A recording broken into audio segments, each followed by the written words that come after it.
बंदा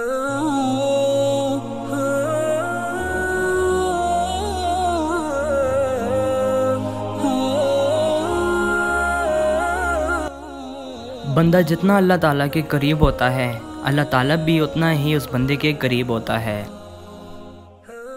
शुक्र यह है कि इंसान अपने मालिक की नाफरमानी ना करे। बहुत अफजल है वो बंदा जिसे एक लम्हा के लिए भी कुर्बे इलाही मुयस्सर आया हो। कुदरत का मुशाहिदा करने वाला सांस तक नहीं ले सकता, और अज़म का मुशाहिदा करने वाला हैरत शुदा रहता है, और हिब्बत का मुशाहिदा करने वाला सांस लेने को भी कुफर तस्वर करता है।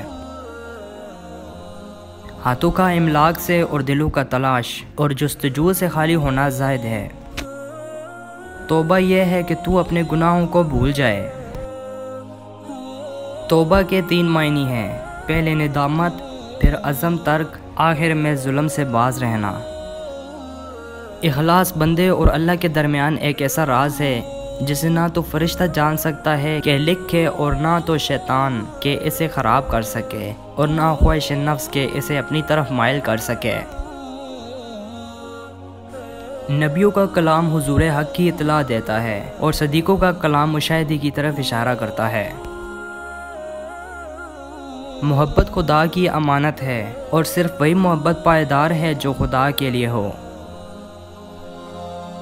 अर्फ वो शख्स है जो खुद तो खामोश रहे और हक़ ताला उसके इसरार बयान करें।